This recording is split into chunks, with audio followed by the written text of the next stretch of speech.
A police officer finds a newborn baby abandoned in a dumpster. 25 years later, he gets a phone call that changes everything. What starts as a simple connection between a retired officer and the grown man he once rescued takes a shocking turn when buried secrets from the past resurface. Why was the baby abandoned? What truths lie hidden in his mother's story? And how will the officer and the man piece together a mystery that could redefine everything they thought they knew? What happens next will leave you speechless. Before we get into the story, comment below where in the world you are watching from today. The autumn wind carried a chill through the dark alley as Officer Ben Carter stepped out of his patrol car. His radio crackled with static, and dispatch's words echoed in his mind. Strange noises behind Murphy's Diner.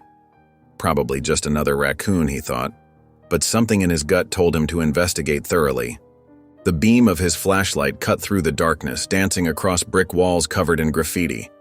As he approached the dumpster, the sound became clearer, a soft whimper that made his heart skip a beat. This wasn't any animal.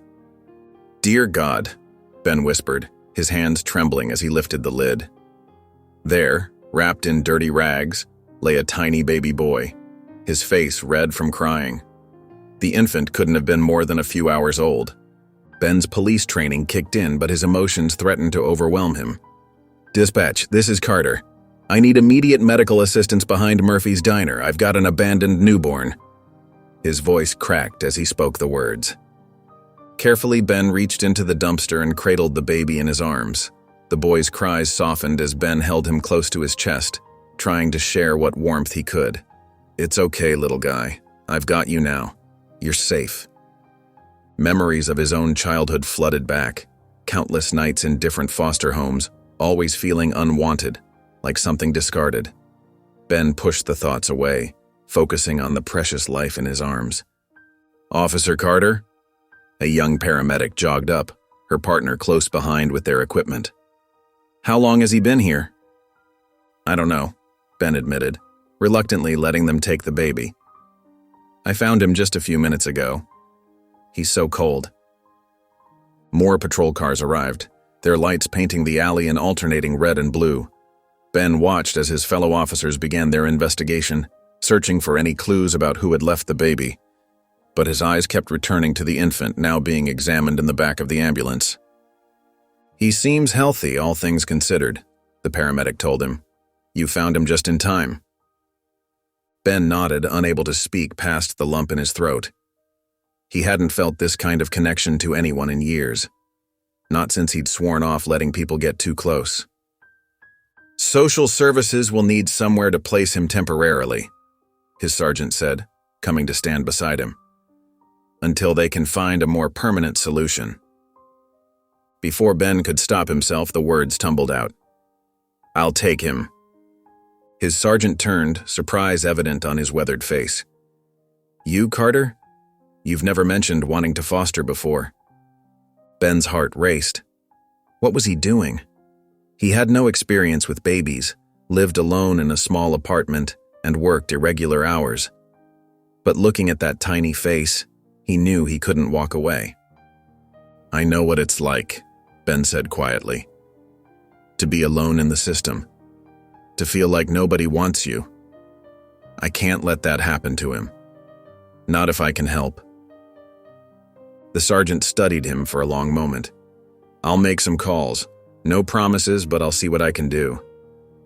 As they loaded the baby into the ambulance, Ben found himself walking alongside. "What will they call him at the hospital?" he asked the paramedic. "Just Baby Doe for now," she replied. Ben shook his head. "Noah," he said firmly. "His name is Noah." The name had come to him suddenly, feeling right in a way he couldn't explain. The baby, Noah, gripped Ben's finger with his tiny hand, and in that moment, Ben knew his life would never be the same. Whatever it took, he would make sure this child never felt unwanted or alone, the way he had. Ben's apartment had never felt so alive. The soft glow of the nightlight cast gentle shadows on the walls as he cradled Noah, who was finally drifting off to sleep after his midnight feeding. The baby's tiny fingers curled around Ben's thumb, and for a moment everything felt perfect. Then doubt crept in, the same way it had been doing since he'd brought Noah home 3 days ago. What did he know about being a father? His own childhood had been a carousel of foster homes, some better than others, but none that had given him the blueprint for this. "You're doing great," he whispered to himself, remembering Maria Lopez's words from earlier that day. His fellow officer had stopped by with some hand-me-down baby clothes and wisdom from raising her own 3 kids. The memory of their conversation floated back to him. "Ben, you're overthinking this," Maria had said, helping him fold tiny onesies. "I've seen hardened criminals break down crying in front of you because you knew exactly what to say. You understand people, especially kids." "This is different," Ben had protested. "I can't even figure out if he's crying because he's hungry or tired or—" "You'll learn," Maria interrupted, her dark eyes kind but firm. "Trust your instincts. That's what parenting is." Now, as Noah's breathing settled into the peaceful rhythm of sleep, Ben's mind wandered to a particular foster home from his childhood. He'd been 12, and his foster father had caught him crying in his room after a rough day at school. "Men don't cry," the man had said gruffly, closing the door and leaving Ben alone with his tears. Looking down at Noah's peaceful face, Ben made a silent promise. "You can cry with me, little guy, anytime you need to." The baby stirred, and Ben gently placed him in the bassinet beside his bed. The apartment was small, but he'd managed to carve out space for all the essentials: diapers, formula, the few clothes and toys that his colleagues had donated. It wasn't much, but it felt like home for the first time since he'd moved in 5 years ago. His phone buzzed softly. A text from his supervisor. "Remember our discussion, Carter. Social services will be reviewing the situation next week." Ben's heart clenched.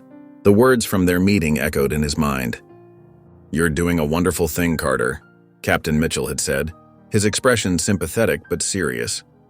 "But this was always meant to be temporary. We need to prepare for when they find a permanent placement." "I understand, sir," Ben had replied, even as his throat tightened around the words. Now, watching Noah sleep, Ben struggled with the growing attachment he felt. Every smile, every quiet moment like this one, strengthened a bond he wasn't supposed to form. But how could he not fall in love with this tiny person who trusted him so completely? Maria's voice came back to him. "Sometimes the best things in life aren't planned, Ben. Sometimes they're left in dumpsters for caring hearts to find." Noah made a small sound in his sleep, and Ben reached down to adjust his blanket. The simple act of caring for this child filled a void he hadn't even known existed. Yet the captain's warning loomed over every tender moment, reminding him that this happiness might be temporary. Still, as he watched Noah's chest rise and fall in the dim light, Ben couldn't bring himself to regret opening his heart. Whatever happened next week, right now, in this moment, they were family. The family court's fluorescent lights cast harsh shadows across Ben's face as he sat rigid in his chair. His police uniform, usually a source of strength, felt like armor that couldn't protect him from what was coming. Beside him, baby Noah slept peacefully in his carrier, unaware of the life-changing decisions being made around him. When Rachel entered the courtroom, Ben's trained eye immediately assessed her. She was young, probably in her mid-20s, with dark circles under her eyes that spoke of sleepless nights. Her hands trembled as she clutched her purse, but she held her head high, showing a determination that Ben recognized from years of working with survivors. The social worker, Ms. Thompson, presented the case with professional detachment. "Your Honor, we've confirmed through DNA testing that Ms. Rachel Mitchell is indeed Noah's biological mother. She has provided documentation of the circumstances that led to the abandonment, including police reports regarding her former partner's abuse." Ben's chest tightened as Rachel took the stand. Her voice quivered but grew stronger as she spoke. "I never wanted to leave him," Rachel said, tears sliding down her cheeks. "Mark, my ex, he threatened to hurt the baby if I kept him. I couldn't go to a shelter because he'd found me before. That night, I knew Officer Carter's precinct was nearby. She paused, wiping her eyes. "I thought if I left Noah there, someone good would find him. Someone like you." She looked directly at Ben then, her eyes full of gratitude and guilt. "I've read about how you've cared for him. You've been the father I hoped he'd find." Ben wanted to be angry with her. It would have been easier if she'd been callous or uncaring. Instead, her words rang with a truth he understood all too well: the desperate choices people make when trapped in impossible situations. The judge leaned forward. "Ms. Mitchell, you've completed the required parenting classes and domestic violence counseling." "Yes, Your Honor. I've been living with my sister for the past 3 months. I have a job at the library, and they're very supportive. Mark's in jail now, and I have a restraining order." Noah stirred in his carrier, making the small cooing sounds that Ben had grown to love. Without thinking, he reached over to adjust the baby's blanket, a gesture so natural it made his heart ache. The judge's voice was gentle but firm. "Officer Carter, would you like to make a statement?" Ben stood, his throat tight. "Your Honor, these past 2 months with Noah have been—" He stopped, struggling to find words that wouldn't sound like he was fighting against Rachel's rights as a mother. "I want what's best for him. I just need to know he'll be safe and loved." "He will be," Rachel promised, her voice breaking. "I'll spend the rest of my life making sure of that." The judge nodded, reviewing the documents before her. "Based on the evidence presented and the recommendations from social services, I find it in the best interest of the child to be returned to his biological mother, Ms. Mitchell." She paused, looking at both Ben and Rachel. "However, given Officer Carter's positive influence in the child's life, I strongly encourage both parties to consider maintaining some form of contact, if agreeable." Ben felt the world tilt slightly. He'd known this was coming, had tried to prepare himself, but the reality hit him like a physical blow. Noah was going home with Rachel. The baby who had changed his life in just 2 months would leave with the woman who had given him life. As Rachel approached to take Noah's carrier, her eyes met Ben's with understanding and compassion. In that moment, Ben saw not just a woman who had made a desperate choice, but a mother fighting to make things right. Ben's hands shook as he carefully lifted Noah from the carrier. The baby's familiar weight in his arms made his throat tighten. For one last moment, he held Noah close, breathing in the sweet baby powder scent he'd grown to associate with early morning feedings and late-night lullabies. "He likes to be swaddled tight," Ben said, his voice rough with emotion. "And he has this stuffed elephant. It helps him sleep." He reached into the diaper bag and pulled out the worn gray plush toy. Rachel stood awkwardly nearby, her arms outstretched but hesitant. When Ben placed Noah in her arms, the baby immediately began to fuss, his little face scrunching up in confusion at the unfamiliar touch. "Shh, it's okay," Rachel whispered, but her movements were stiff and uncertain. She bounced Noah slightly, but this only made him cry harder. The sound echoed through the courthouse hallway, drawing concerned glances from passers-by. Ms. Thompson, the social worker, stepped forward. "This transition period is normal. It will take time for Noah to adjust." But as the days turned into weeks, Rachel found herself struggling more than she'd anticipated. Every time Noah cried for longer than a few minutes, she felt like a failure. The sleepless nights left her exhausted, and despite her sister's help, she couldn't shake the feeling that she was doing everything wrong. Meanwhile, Ben threw himself into his work with a desperate intensity. He volunteered for extra shifts, took on the most challenging cases, anything to keep his mind off the empty nursery in his apartment that he couldn't bring himself to dismantle. "Carter, you need to slow down," his sergeant warned after Ben's third double shift that week. But the alternative, going home to the silence, seemed impossible. One particularly difficult evening, Rachel sat on her bed, watching Noah sleep in his crib. The stuffed elephant Ben had given him was clutched tightly in his tiny fist. Tears rolled down her cheeks as she finally admitted what she'd been trying to deny. "I can't do this," she whispered to her sister, who had found her like this. "I thought I could, but I'm not what he needs." "Rachel, you're being too hard on yourself. It takes time." "No," Rachel interrupted, wiping her eyes. "I see the way he looks for someone else when he cries, the way he reaches for strangers with dark hair like Ben's. I thought loving him would be enough, but..." The next morning, Rachel called Ms. Thompson. Her voice was steady despite her tears as she explained her decision to place Noah for adoption. But when Ms. Thompson suggested contacting Ben as a potential adoptive parent, Rachel's voice cracked. "I can't ask that of him," she said. "After everything I've put him through, it wouldn't be fair." Ms. Thompson listened patiently. "Rachel, I've worked with many families over the years.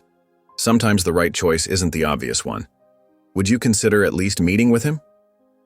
But Rachel was firm in her decision. No, he needs a real family, not people who keep letting him down.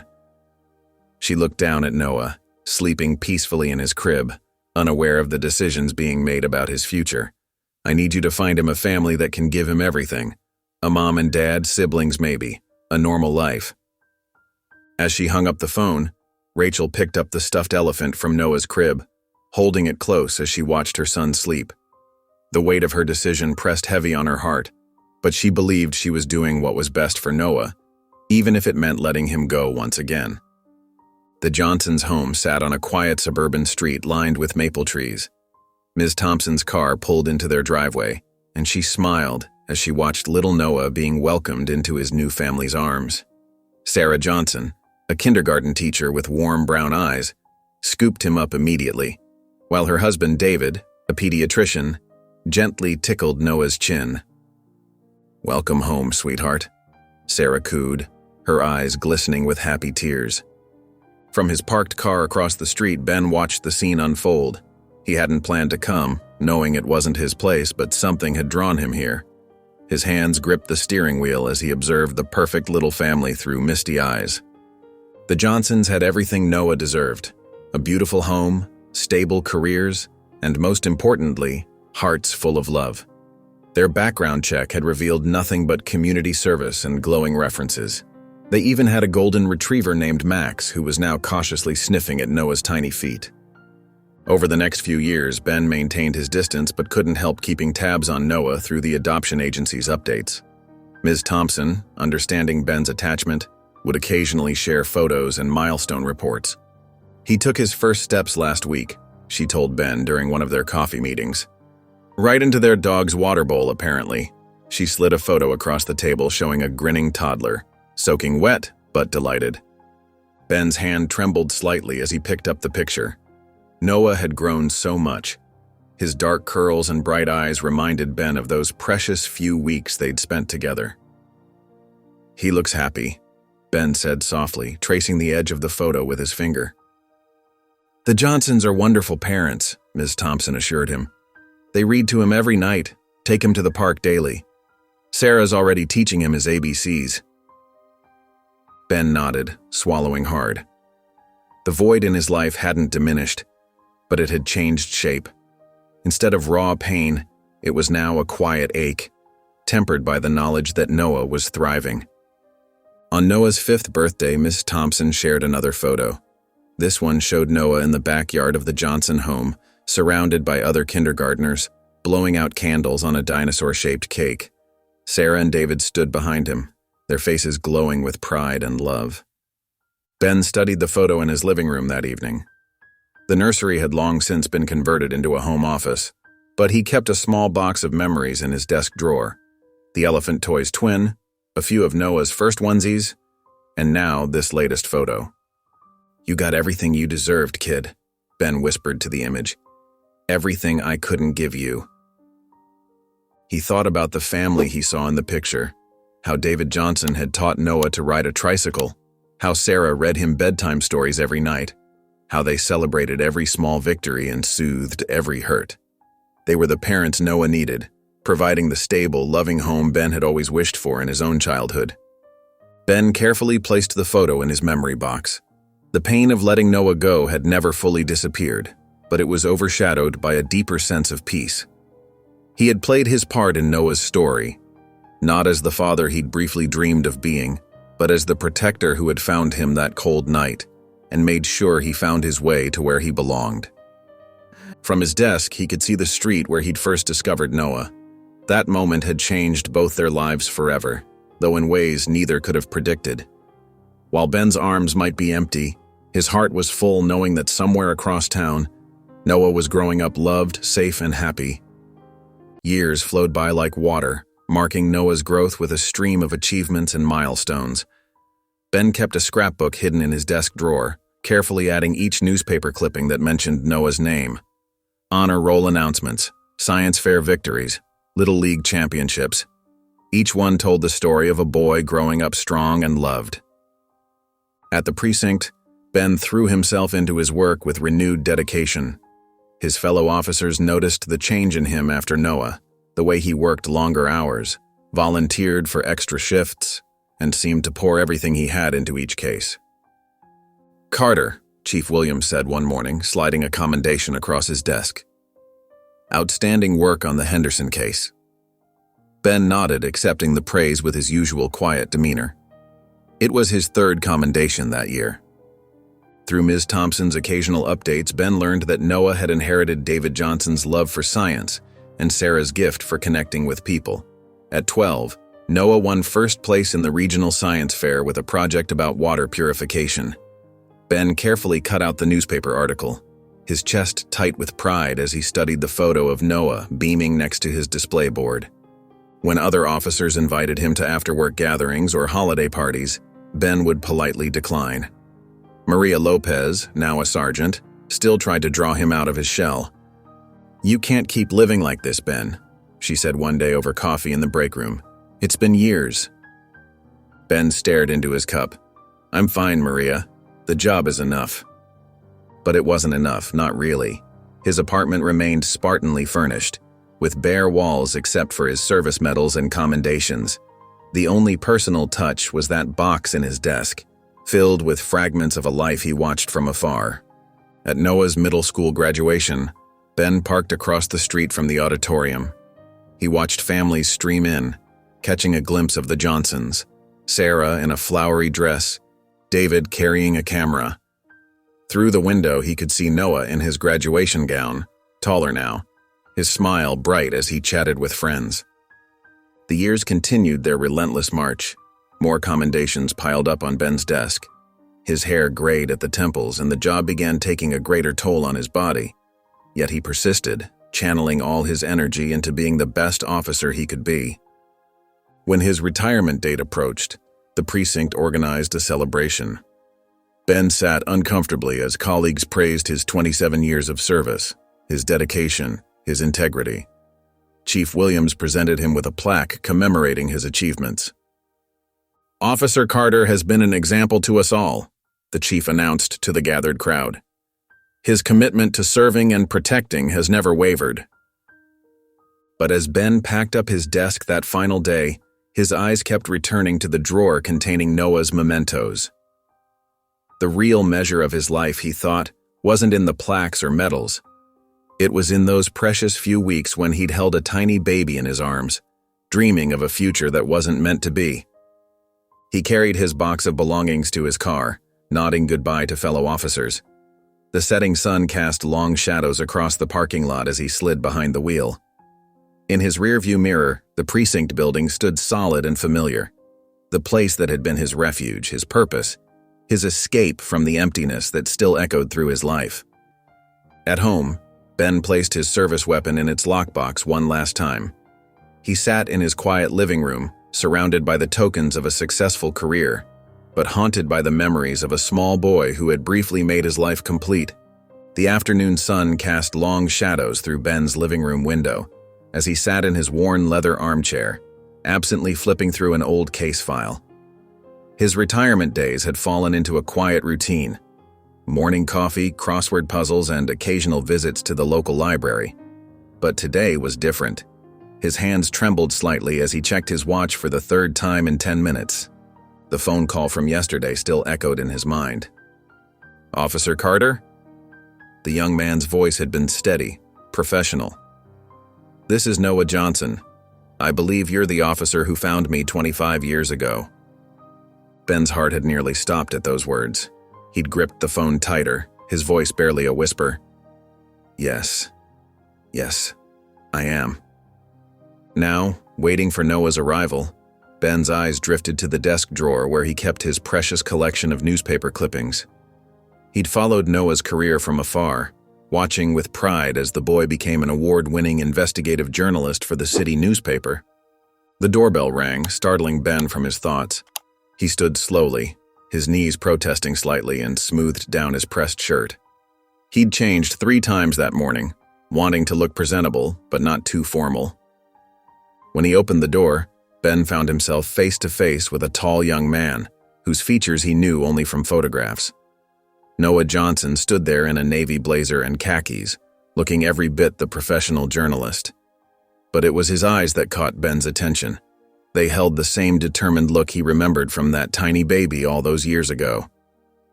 "Officer Carter," Noah said, extending his hand. "Thank you for agreeing to meet with me." Ben shook his hand, noting how firm and confident the grip was. "Please call me Ben. Come in." As Noah stepped into the modest living room, Ben noticed him taking in the surroundings.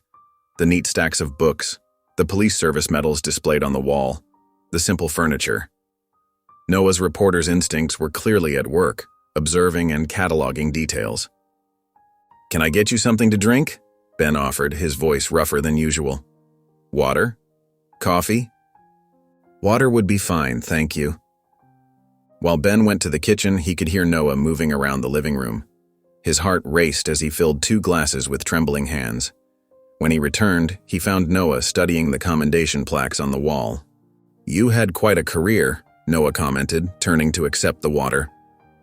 27 years, Ben replied, settling back into his armchair while Noah took the couch. An awkward silence fell between them, heavy with unspoken words and 2 decades of separation. Noah cleared his throat. "I've been doing some research about my past," he began, his professional demeanor slipping slightly to reveal a hint of vulnerability. "The adoption records showed you were the responding officer who found me, but there was more to it than that, wasn't there?" Ben's throat tightened. He looked down at his hands, weathered now with age. "Yes," he said softly. "There was more. The records show you took temporary custody of me," Noah continued, his voice gentle but probing. "I'd like to understand why, and—" He paused, choosing his words carefully. "I'd like to know everything you can tell me about that time." Ben lifted his eyes to meet Noah's, seeing in them the same mixture of hope and uncertainty he felt in his own heart. The moment stretched between them, bridging the years of silence and separation. Ben's hands wrapped around his coffee mug, drawing comfort from its warmth as he gathered his thoughts. The afternoon light had softened, casting a gentle glow across his living room where he and Noah sat facing each other. "Could you tell me about that night?" Noah asked, his reporter's notebook untouched on his lap. This wasn't an interview. It was something far more personal. "The night you found me?" Ben took a deep breath, the memories flooding back with crystal clarity. "It was a cold October night, the kind where your breath comes out in clouds." He paused, his voice growing softer. "I was working the late shift when we got a call about strange noises near Jefferson Street." Noah leaned forward slightly, his eyes fixed on Ben's face. "Behind the dumpster?" "Yes." Ben's voice cracked slightly. "I heard crying, this tiny, desperate sound. When I looked behind that dumpster, there you were, wrapped in what looked like old dish towels." He shook his head, the emotion of that moment still raw after all these years. "You were so small, so helpless. But when I picked you up, you grabbed my finger with your tiny hand and—" He trailed off, overwhelmed by the memory. "And what?" Noah prompted gently. "And everything changed," Ben finished simply. "I'd never felt anything like it. 27 years on the force, but that moment, it changed my whole life." Noah set his coffee down, his professional demeanor slipping. "I don't remember anything about my biological mother, Rachel," he said, his voice tight with emotion. "Just what my adoptive parents told me, that she abandoned me." He hesitated, then asked, "Did you ever meet her? Do you know why she did it?" Ben's heart ached at the pain in Noah's voice. "I did meet her," he admitted. "She came forward a few weeks after I found you. She was very young, scared." He chose his words carefully, not wanting to cause more hurt. "The details in the official report were sparse. I know she was in a difficult situation, but I don't know the full story." Noah nodded slowly, processing this information. His fingers drummed against his knee, a nervous gesture that reminded Ben of the baby who had once clutched his finger so tightly. "I've hit dead ends in my research," Noah confessed. "The adoption records are sealed, and Rachel's trail goes cold after she placed me with the Johnsons." He looked up at Ben, hope flickering in his eyes. Would you be willing to help me find her? Help me understand what happened?" Ben set down his coffee cup, his heart racing. He'd spent years wondering about Noah, keeping track of his life from a distance. Now, here was a chance to be part of it. "Noah," he said carefully, "I may be retired, but I still have contacts in the department. If you want to find answers, I'll do everything I can to help." A small smile crossed Noah's face, the first real smile since he'd arrived. "I was hoping you'd say that," he said, reaching into his bag and pulling out a folder. "I've already started putting together what I know. Maybe together we can fill in the blanks?" Ben felt a warmth spread through his chest as he looked at the young man before him. No longer the tiny baby he'd found, but someone strong and determined, seeking truth and understanding. "Together," Ben agreed, his voice firm. "We'll find the answers you're looking for." The adoption agency's waiting room smelled of fresh coffee and old paper. Noah sat stiffly in a worn leather chair while Ben paced near the window, his footsteps muffled by the thin gray carpet. They'd been waiting for 20 minutes, but it felt like hours. "Mr. Johnson?" A middle-aged woman in a navy blazer appeared at the doorway. "I'm Mrs. Patterson, the agency director. Please come into my office." She glanced at Ben. "Both of you." The office was small but tidy, with filing cabinets lining one wall and family photos decorating the other. Mrs. Patterson settled behind her desk, adjusting her reading glasses as she opened a manila folder. "I understand you're seeking information about your adoption case from 1998, she said, looking at Noah. Her voice was professional, but kind. "I must inform you that many of our records from that period are sealed by court order." Noah leaned forward. "I know about the legal restrictions, but surely there must be something you can tell me about my biological mother, about why I was given up for adoption." Mrs. Patterson's fingers traced the edge of the folder. "Most of what I can share you already know. Your adoptive parents, the Johnsons, were vetted through our standard procedures. The biological mother, Rachel Stevens, signed all necessary paperwork." Ben noticed Noah's shoulders tense at the mention of Rachel's name. He placed a steadying hand on the young man's shoulder. "What about before that?" Noah pressed. "The circumstances of how I ended up behind that dumpster?" Mrs. Patterson frowned slightly, flipping through the papers. "That's largely outside our scope. We only became involved after—" She stopped suddenly, her expression changing as she studied a yellowed piece of paper. "What is it?" Ben asked, noting her hesitation. She looked up, clearly weighing her words. "There's a notation here I hadn't noticed before. It's from one of our former caseworkers." She adjusted her glasses. "It mentions concerns about possible connections to a larger pattern of irregular adoptions during that period." Noah's breath caught. "Irregular how?" "The note suggests there might have been involvement from individuals who were operating outside legal adoption channels." Mrs. Patterson's voice grew careful. "In other words, there were suspicions of a black market adoption network." The room fell silent. Ben watched Noah's face pale slightly, his reporter's instincts visibly kicking in despite his emotional involvement. "Can I see that note?" Noah asked, his voice steady despite his obvious distress. Mrs. Patterson shook her head. "I'm sorry, but I've already shared more than I should. This information is part of a sealed record." Noah stood up, running his hands through his hair in frustration. "These aren't just records to me. This is my life, my history." Ben stepped closer to Noah, recognizing the signs of mounting anxiety he'd seen in countless victims over his years on the force. "Maybe we should take a break, get some air," he suggested gently. But Noah shook his head, his jaw set with determination. "No. If there was some kind of illegal adoption ring operating back then, That could explain why my mother abandoned me. Maybe she was forced into it. Maybe she didn't have a choice. Ben felt a knot forming in his stomach. He'd seen cases like this before. Investigations that started with simple questions and spiraled into dark places. The protective instinct that had first stirred when he found baby Noah behind that dumpster flared up again. "I need to look into this," Noah said firmly, gathering his things. "If there were other babies, other mothers." Mrs. Patterson closed the folder with a decisive motion. "I truly wish I could help more. Whatever you discover, please be careful. These kinds of operations rarely exist in isolation."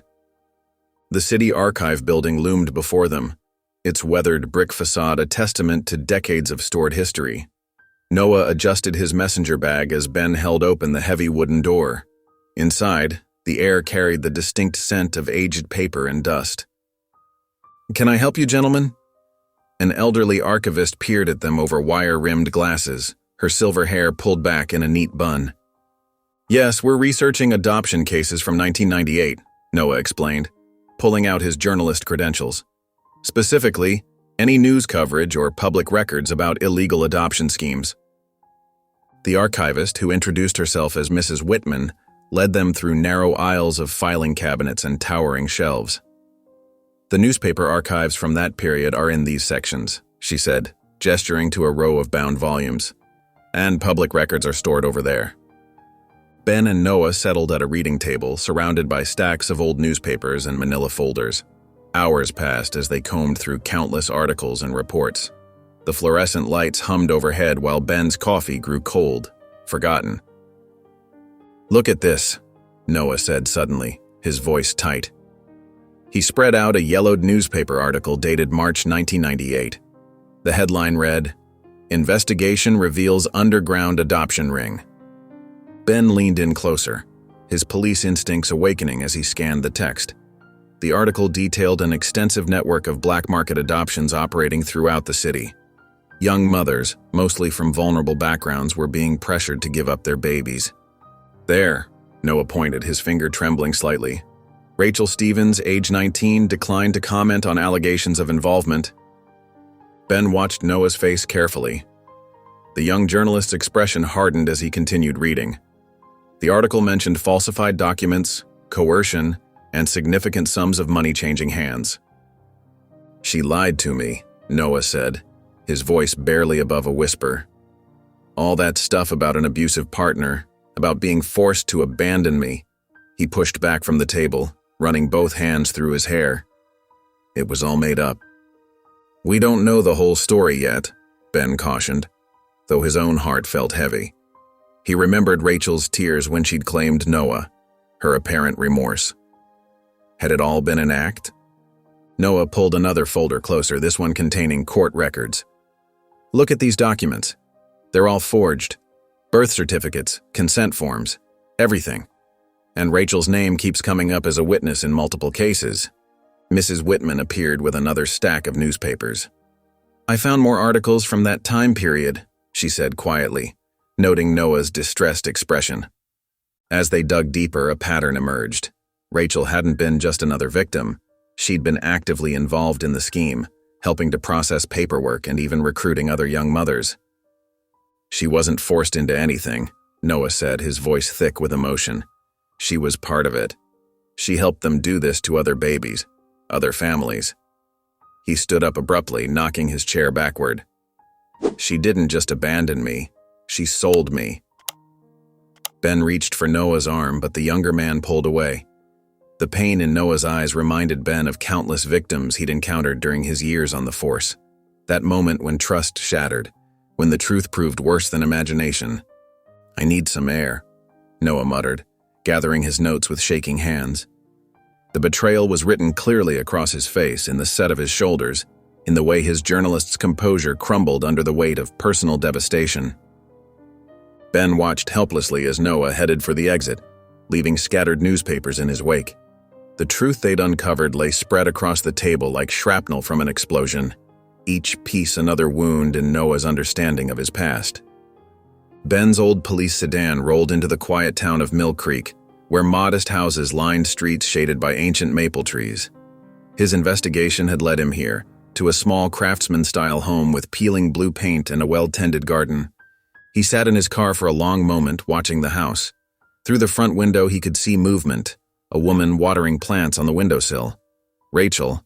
She looked different from his memories, her dark hair now streaked with gray, her face lined with years of what he hoped was remorse. Taking a deep breath, Ben stepped out of his car. The spring air was crisp, carrying the scent of newly bloomed flowers. As he walked up the concrete path, his footsteps seemed too loud in the quiet neighborhood. Before he could knock, Rachel opened the door. Recognition flickered across her face, followed by fear. "Officer Carter," she said softly, her hands clutching the door frame. "It's just Ben now. I'm retired."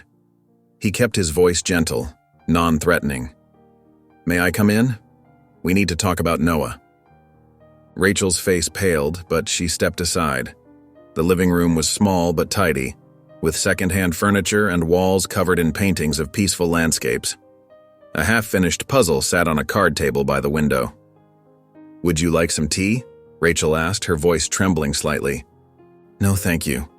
Ben settled into an armchair while Rachel perched on the edge of her sofa, hands clasped tightly in her lap. "Noah's been looking into his past. He knows about the adoption scheme." Rachel closed her eyes, tears spilling down her cheeks.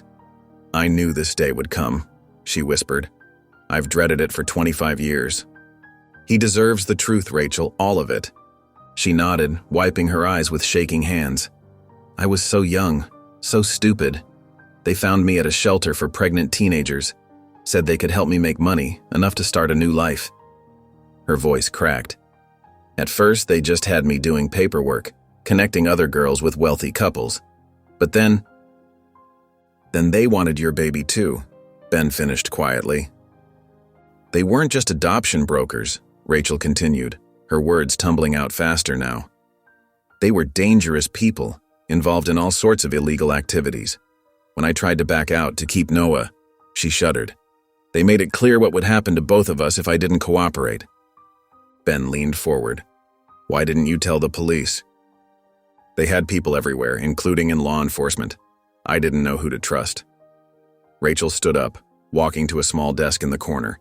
She pulled out a worn envelope and handed it to Ben.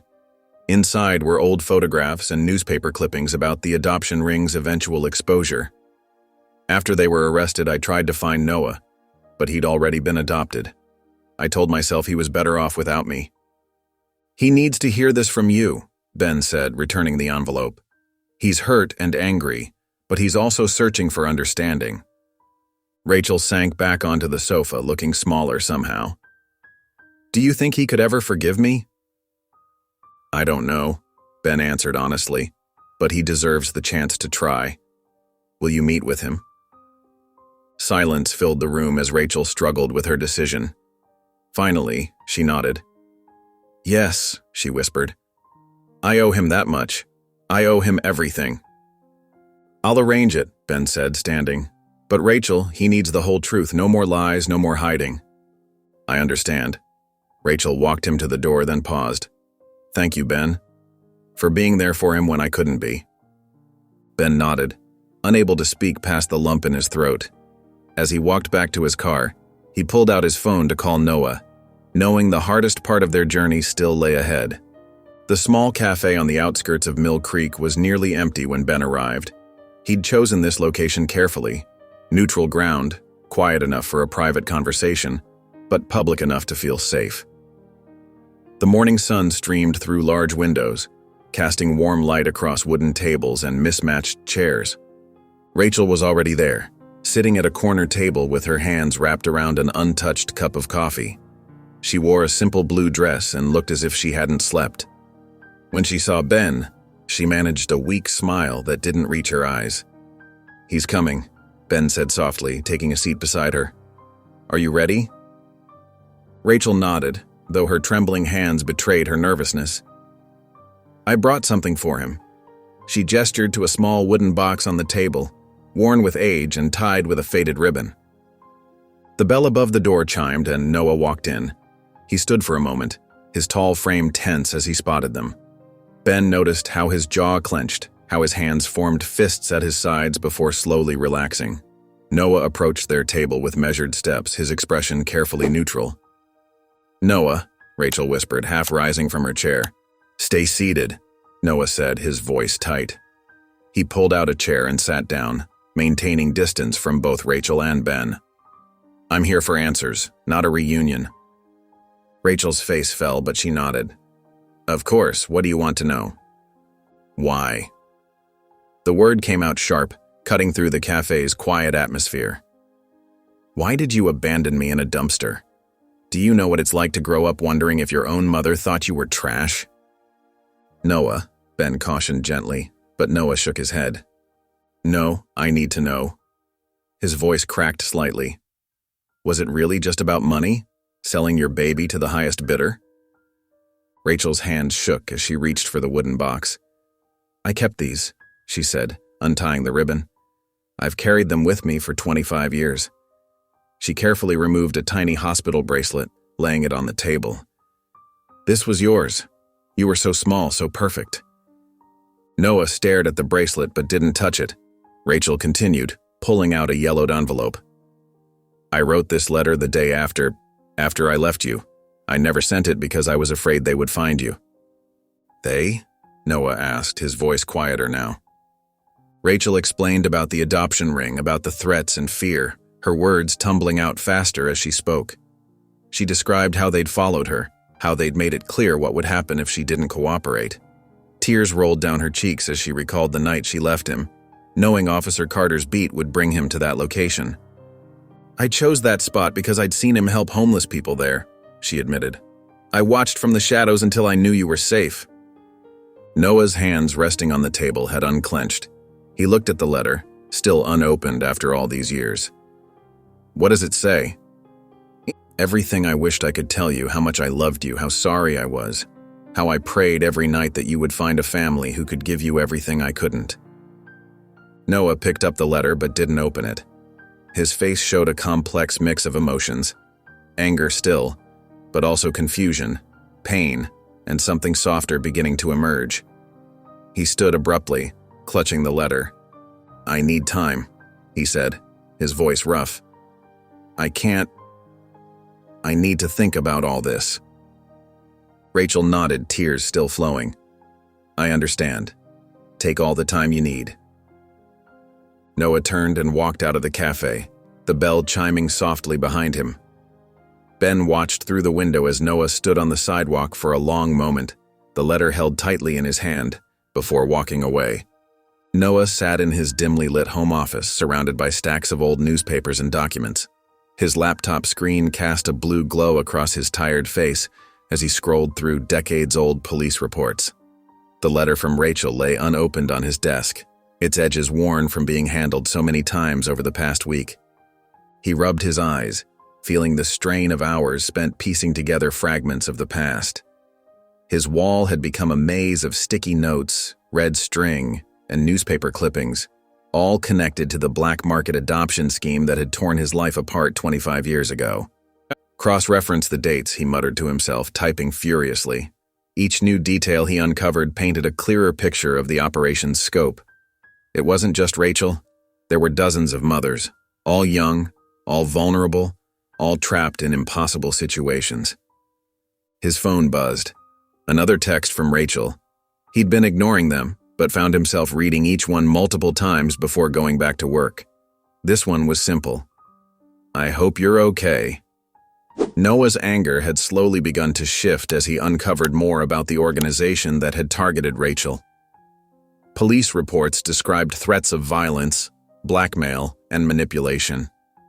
Young mothers were approached at women's shelters, domestic violence support groups, and financial aid offices, anywhere desperation might lead them. He pulled up an article from 1998. "Missing woman's body found. Possible connection to illegal adoption ring." The victim had been another mother who'd tried to back out of the scheme. Noah's stomach churned as he thought of Rachel's fear, her choices suddenly cast in a different light. "I should have dug deeper before confronting her," he whispered, guilt mixing with his lingering sense of betrayal. The initial lies about her reasons for abandonment still stung, but understanding was slowly replacing his anger. A knock at his door startled him. It was Marcus, his longtime source from the police department's cold case unit, holding a thick manila envelope. "You're not going to believe what I found," Marcus said, stepping into the office. He spread several documents across Noah's desk, pointing to highlighted names and dates. "Remember that detective you mentioned? The one who investigated several missing persons cases connected to the adoption ring?" Noah nodded, leaning forward. "Well, he never officially closed those cases. And get this, he reported suspicious activities to his superiors multiple times, but the investigations kept getting shut down from above." Noah's journalistic instincts kicked in. Someone was protecting the organization? Exactly, and here's the kicker. That detective's still alive. Retired now, living up in Pine Grove. Name's James Morrison. Noah's heart raced as he examined the documents. Morrison had compiled detailed notes about the operation's structure, including names of suspected ringleaders and their methods. His reports painted a picture of a sophisticated criminal enterprise that had operated with near impunity. "Morrison tried to help these women," Noah said softly, reading through the detective's personal notes. He knew they were being coerced, but couldn't prove it without putting them in danger. The pieces were falling into place. Rachel's story aligned perfectly with Morrison's documentation of how the organization operated. They targeted women like her, isolated and desperate, then used threats and manipulation to control them. Noah picked up Rachel's letter again, running his thumb along its sealed edge. His mother's words waited inside, written in a moment of grief and fear he was only now beginning to understand. The truth about his abandonment was more complex than he'd imagined, wrapped in layers of corruption and cruelty that had trapped Rachel in an impossible choice. He reached for his phone, looking at Rachel's text again. The cursor blinked as he considered his response, the weight of everything he'd learned pressing on his heart. The late afternoon sun cast long shadows through Warren Grayson's office windows as Noah and Ben sat across from the retired lawyer. Grayson's hands trembled slightly as he adjusted his wire-rimmed glasses, his weathered face showing the strain of confronting a past he'd tried to forget. "I remember your mother's case," Grayson said quietly, his voice heavy with regret. "Rachel Williams. She was different from the others. Fought harder to keep you." Ben leaned forward in his chair, his protective instincts kicking in as he watched Noah's jaw tighten. "What exactly do you mean by that, Mr. Grayson?" Grayson pulled open a drawer, removing a thick leather-bound diary. "I kept records. Not official ones, mind you. But I couldn't sleep at night without documenting something of what was happening." His fingers traced the worn cover. "Your mother came to me in tears, wanting to back out of the arrangement. She just felt you kick for the first time." Noah's hands gripped the armrests of his chair. "But you didn't help her." "I tried," Grayson whispered, opening the diary with shaking hands. "But these people, they had ways of ensuring compliance. When Rachel threatened to go to the police, they sent her pictures of her family, her younger sister walking to school, her parents leaving their house for work. The message was clear." Ben watched as Noah absorbed this information, seeing the young journalist's expression shift from anger to horror. "They were watching her family?" "They watched everyone," Grayson confirmed, turning pages in his diary. Rachel wasn't just afraid for herself. She was terrified for her entire family. The organization had connections everywhere: police, hospitals, social services. They could make people disappear. Noah's voice was barely audible. "So she had no choice." "The night she left you," Grayson continued, "she came to my office first, begged me to help her find another way. But they were watching. They always were." He pulled out a yellowed envelope from between the diary's pages. "She wrote this letter asking me to keep it safe, said maybe someday her baby would want to know the truth." Noah took the envelope with unsteady hands. Ben placed a supportive hand on his shoulder as he opened it, revealing a tear-stained page covered in hurried handwriting. "There was one man," Grayson said, his voice growing stronger. "Harold Bennett. He ran the whole operation from behind the scenes. Smart, ruthless, and connected to people in high places. Rachel dealt mainly with his underlings, but Bennett was the one who made the threats, who decided which mothers were worth intimidating and which ones needed to be. He trailed off, unable to finish the sentence. "Is he still alive?" Noah asked, carefully folding his mother's letter. Grayson nodded slowly. "Last I heard, he was living up in the mountains, retired from his business ventures. But be careful. Even after all these years, Bennett has friends in dangerous places." Ben watched Noah carefully, recognizing the determined look in the young man's eyes. It was the same look he'd seen in the mirror during his years on the force, when justice needed to be served. "Harold Bennett," Noah repeated, committing the name to memory. "He's the one who forced my mother's hand." "He's the one who destroyed many lives," Grayson corrected, closing his diary. "Your mother was just one of many women who suffered under his control. But she was the only one I ever saw fight back so hard to keep her baby." The mountain road wound through dense forest, each curve bringing Noah and Ben closer to Harold Bennett's isolated property. Ben's old police instincts were on high alert as he guided his truck along the narrow path, while Noah sat quietly beside him, clutching a manila folder containing everything they'd learned so far. "You sure you're ready for this?" Ben asked, glancing at Noah's tense profile. Noah nodded, his jaw set. "I need to hear it from him. All of it." The property came into view, a well-maintained cabin with a wraparound porch surrounded by tall pines. Smoke curled from the chimney despite the mild weather. As they pulled up to the house, an elderly man appeared on the porch, his silver hair neatly combed, wearing pressed khakis and a sweater that spoke of comfortable retirement rather than criminal enterprise. "Can I help you, gentlemen?" Bennett called out, his voice carrying the polished tone of someone used to boardrooms and country clubs. Noah stepped out of the truck, his reporter's notebook in hand. "Mr. Bennett, my name is Noah Johnson. This is Ben Carter. We're here to talk about Rachel Williams and your adoption operation from 25 years ago." Bennett's pleasant expression didn't waver, but his hands tightened on the porch railing. "I'm afraid I don't know what you're talking about. I was in real estate development back then." "We both know that's not true," Noah said, climbing the porch steps. "I'm the baby Rachel Williams was forced to give up, the one you threatened her family over." A flicker of recognition crossed Bennett's face.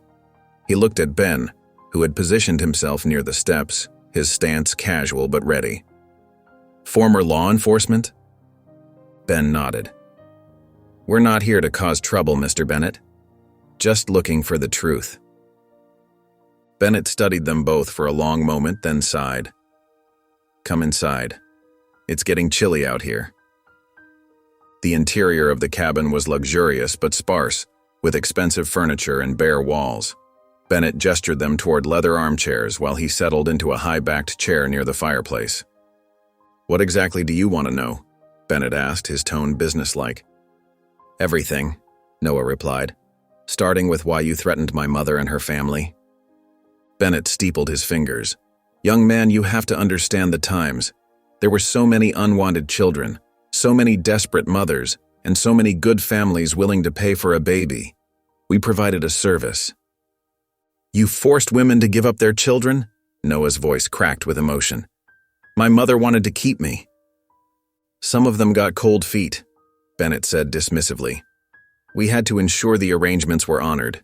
These women signed contracts." "Under duress," Ben interjected, his quiet voice carrying an edge of steel. Bennett stood suddenly, walking to a large safe mounted in the wall. "Your mother was particularly troublesome, threatened to expose everything. We had to be persuasive." "You mean you had to terrorize her?" Noah said. Opening the safe, Bennett removed a thick folder. "Here, all the documentation from your case, contracts, photographs, payment records. Your mother's file was special. I kept detailed records because she was so resistant. Had to protect myself in case she ever went to the authorities." Noah took the folder with trembling hands. Inside were photographs of Rachel at various stages of her pregnancy, surveillance photos of her family, and documents filled with threats thinly disguised as legal agreements. "I provided homes for unwanted children," Bennett said, but his voice had lost its confidence. "Those babies went to good families who could provide for them." They weren't unwanted, Noah replied, his voice thick with emotion as he held up a photo of a young, terrified Rachel. My mother wanted me. You just didn't care. Noah's hands trembled as he placed Bennett's documents on Rachel's small kitchen table. The late afternoon sun streamed through lace curtains, casting delicate shadows across the weathered pages. Rachel sat across from him, her fingers wrapped tightly around a cup of tea that had long since gone cold. You never told me about this, Noah said softly, spreading out the surveillance photos. The threats, the intimidation, all of it. Rachel's eyes filled with tears as she looked at a photo of her younger self, standing outside her parents' house, unaware she was being watched. I was so scared, she whispered. They knew everything about my family, where my little sister went to school, my father's work schedule. Ben stood quietly by the window, his protective instincts on alert even after all these years. He watched as Noah pulled out more documents, each one revealing another layer of the scheme that had torn mother and son apart. But why didn't you fight harder? Noah's voice cracked. Why didn't you go to the police? Rachel's hands shook so badly she had to set down her cup. Bennett had connections everywhere. He showed me photos of other mothers who'd tried to back out. Some had lost their jobs, their homes. One woman's father had his business destroyed by mysterious accidents. She wiped her eyes with trembling fingers. I was 19, alone, and terrified. Every time I thought about running, they'd send another photo or make another threat. I could have helped protect you, Ben interjected quietly from his post by the window. Rachel looked at him with sad eyes. Maybe, but I didn't know who to trust back then. And after they took Noah, her voice broke. The guilt ate me alive. Every birthday, every Christmas, I wondered where he was, if he was safe, if he was loved. Noah stared at the documents, his journalist's mind piecing together the timeline of manipulation and fear. But you signed the papers. You gave me up. Yes, Rachel admitted, her voice barely above a whisper. And it has haunted me every day since. But Noah. She reached across the table, not quite touching his hand. When I learned you'd been adopted by the Johnsons, that you were safe and loved, it was the only thing that helped me sleep at night.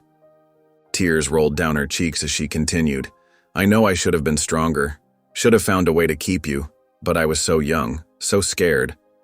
She pulled a worn photo from her pocket, Noah's high school graduation picture, which she'd obtained through the adoption agency. Look at you. College-educated, successful, kind. The Johnsons gave you everything I couldn't. Noah's hands clenched around the documents. The evidence of Bennett's cruelty was there in black and white, but so was the reality of his life. Loving parents, good schools, opportunities he might never have had otherwise. The anger that had driven his investigation began to shift, making room for something more complicated. I don't know how to feel about any of this, Noah admitted, his voice rough with emotion. Part of me understands why you did what you did, but another part still hurts, Rachel finished for him. I know, and I'll spend the rest of my life trying to make up for it, even though I know I can't. Ben moved closer to the table, his presence steady and reassuring. Sometimes life doesn't give us clean answers, he said gently. Sometimes we have to find peace with the messy truth. Noah looked at the scattered documents, at his mother's tear-stained face, at the man who had found him in that dumpster so many years ago. The weight of the past pressed down on him, demanding a decision, to let the bitterness of abandonment define him, or to find a way forward through forgiveness. The week after confronting Rachel felt like a blur to Noah.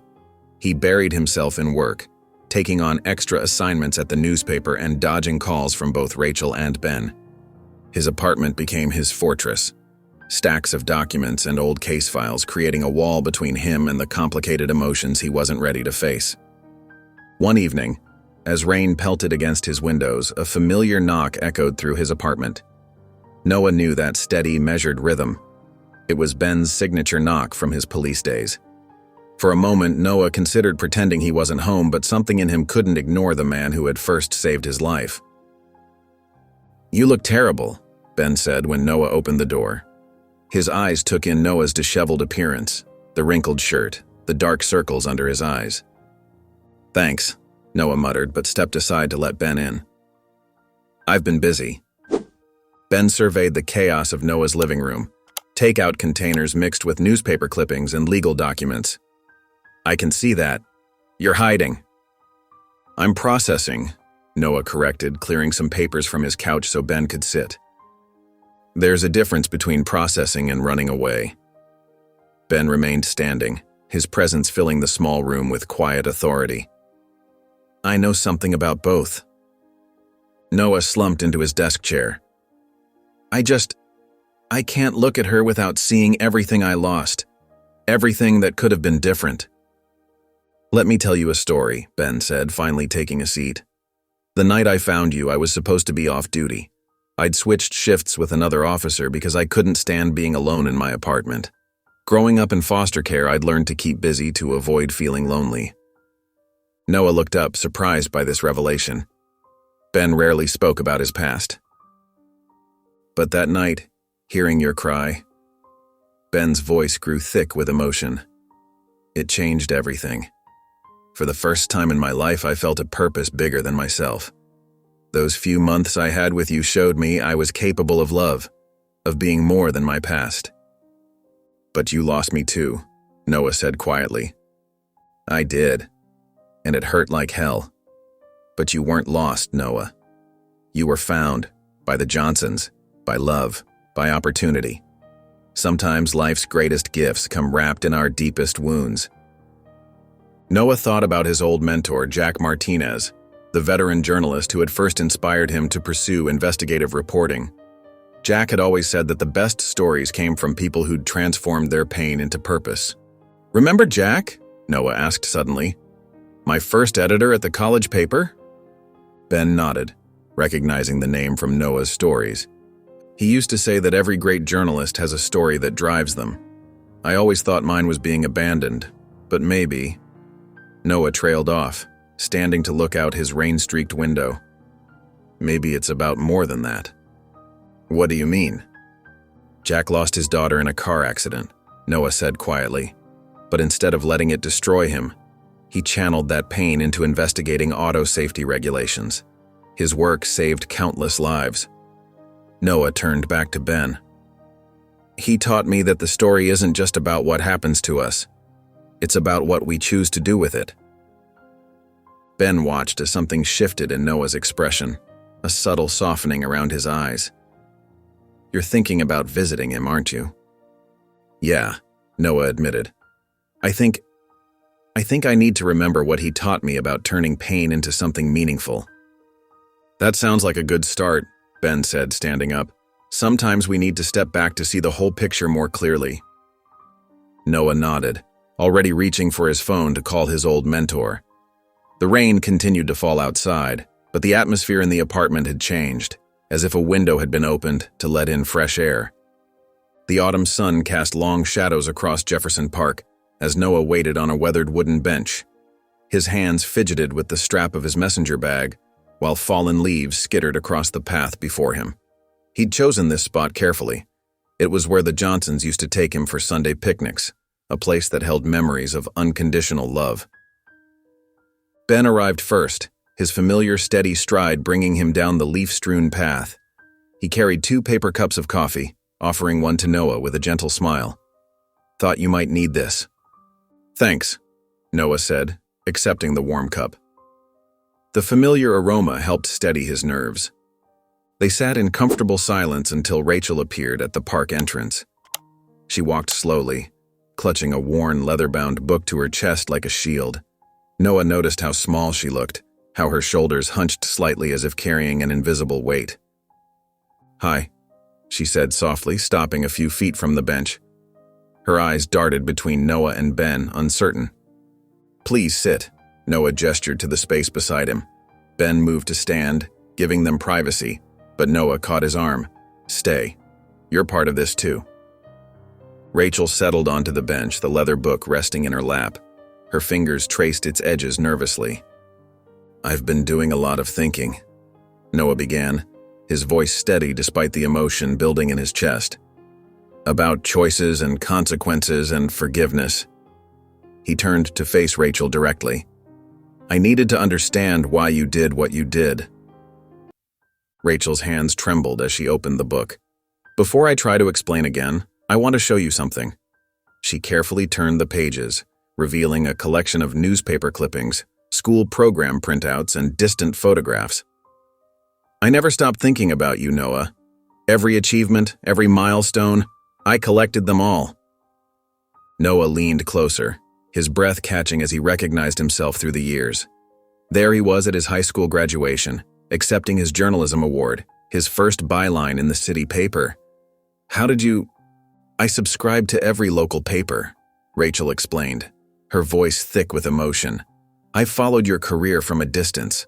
I couldn't be there in person, but I celebrated every success, every step forward you took." She pointed to a recent article about his investigation into corporate corruption. "You became exactly who I hoped you would be, strong, compassionate, seeking truth and justice." Ben watched as Noah's fingers hovered over the pages, touching the physical proof of his mother's long-distance vigil.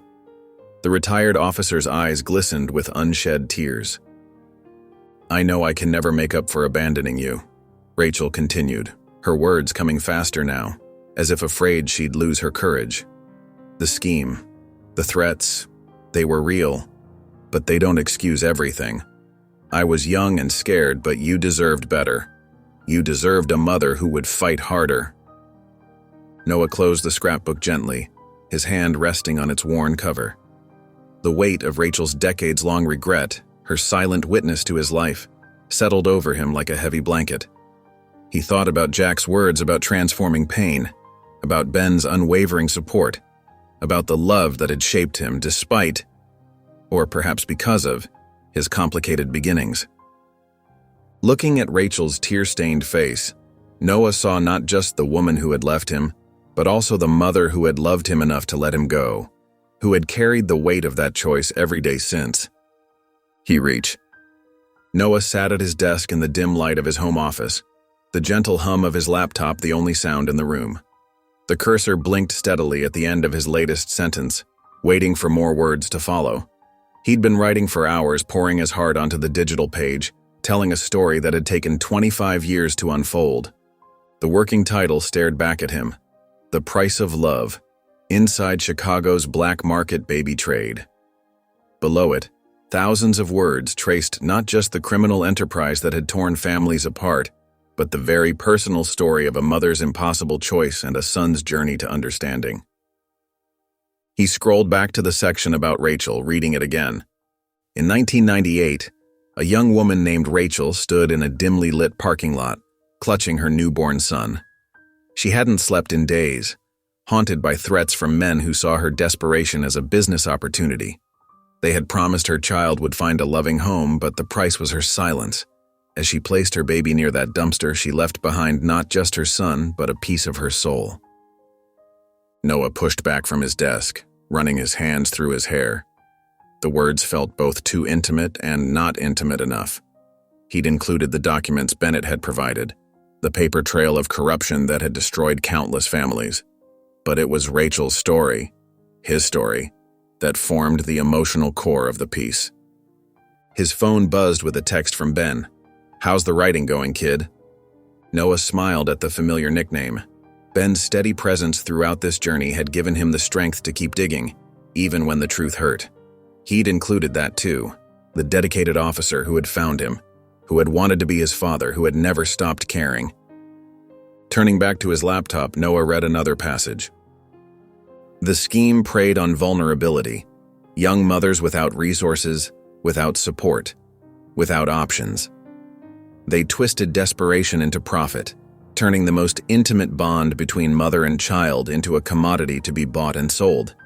But behind each transaction was a story of love warped by circumstance, of choices made in the darkness of fear. The article was good, perhaps the best thing he'd ever written. It had everything his editor looked for: solid investigative work, compelling narratives, and a clear exposure of systemic corruption. But it also had something more: raw, personal truth that made his hands shake as he typed. Noah opened his email, the draft of the article ready to send to his editor. His finger hovered over the mouse.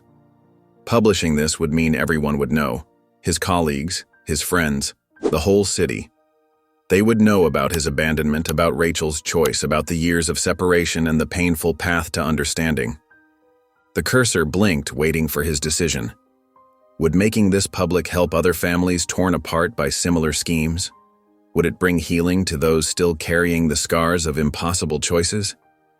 Or would it just reopen wounds better left to heal in private? He thought of Rachel's scrapbook, how she had collected pieces of his life from afar, carrying her private guilt all those years. He thought of Ben, who had never stopped wondering about the baby he'd found that night. Their stories were intertwined with his, bound together by love and loss and the long road to forgiveness. Noah's hands returned to the keyboard, adding one more line to the article's introduction. This is a story about the choices we make in our darkest moments, and the courage it takes to face them in the light. The cursor continued its steady rhythm, waiting for Noah's next move. Noah was about to hit send on his draft when a new email notification popped up in the corner of his screen. The subject line made his heart skip. Your previous article on Chicago adoptions. He opened it, his eyes scanning the carefully worded message. Dear Mr. Johnson, I read your piece last month about adoption practices in Chicago, and something caught my eye. The name Harold Bennett. 25 years ago, my parents adopted my little sister through an agency he ran. We had no idea it wasn't legitimate at the time. Your article made me realize that my sister's birth mother might have been one of those women who felt they had no choice. I'm writing because your compassionate coverage of adoption stories inspired me to become a social worker. I remember reading your first article about foster care when I was in college. You wrote about hope and second chances in a way that made me believe I could make a difference. My sister grew up to be an amazing person. She's a pediatric nurse now, helping sick kids every day. I know this might be hard to hear, given what you've uncovered about Bennett's operation, but some good did come from even his darkest deeds. The families he created, despite his methods, are real and filled with love. Would you be willing to talk more about this? I think there's an important perspective here about healing and moving forward. Sincerely, Sarah Martinez. Noah leaned back in his chair, the weight of Sarah's words settling over him. He remembered the article she mentioned. It had been one of his first major pieces, an exposé on the foster care system that had won him recognition early in his career. But he'd never known it had touched someone so personally. His fingers traced the edge of his laptop as he thought about Rachel. She had left him in that dumpster, yes, but her decision had set in motion a chain of events that led him to the Johnsons, to journalism, to writing stories that helped others understand the complexities of family and belonging. He opened his article draft again, reading the paragraph about Rachel's choice with new eyes. The words felt different now, less accusatory. He began to type. The truth about family is rarely simple. In the darkness of that parking lot 25 years ago, a desperate mother made a choice that would ripple through countless lives. Some of those ripples carried pain, others carried unexpected blessings. Children found homes, grew up to heal others, to fight for justice, to make the world a little better than they found it. Noah thought about Sarah's sister, the nurse who spent her days comforting sick children. He thought about Sarah herself, inspired to help others navigate the complicated landscape of family and belonging. Their stories were connected to his. Threads in a larger tapestry he was only now beginning to see clearly. He reached for his phone, scrolling to Rachel's number. He hadn't called her since their meeting in the park, but Sarah's email had shifted something in his perspective. The anger that had driven his investigation was softening, making room for a more nuanced understanding of how love and desperation could tangle together in the human heart. The story he was writing wasn't just about exposing corruption anymore. It was about the complicated ways people found to love each other, about choices made in darkness that sometimes, against all odds, led to light. Noah sat at his desk, his finger hovering over the submit button.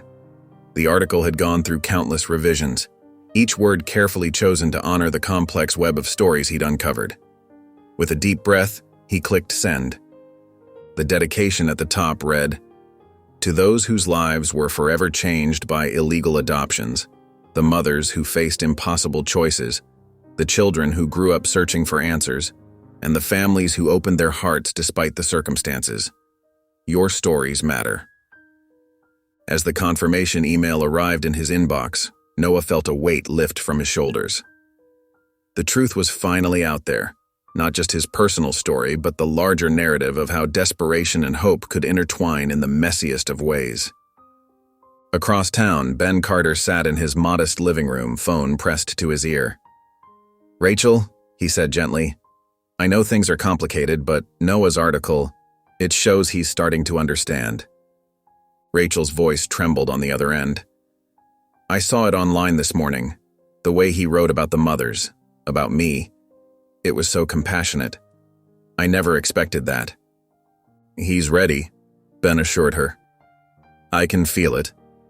Maybe it's time for another meeting. Somewhere comfortable this time. No pressure, just a chance to talk." Rachel was quiet for a moment.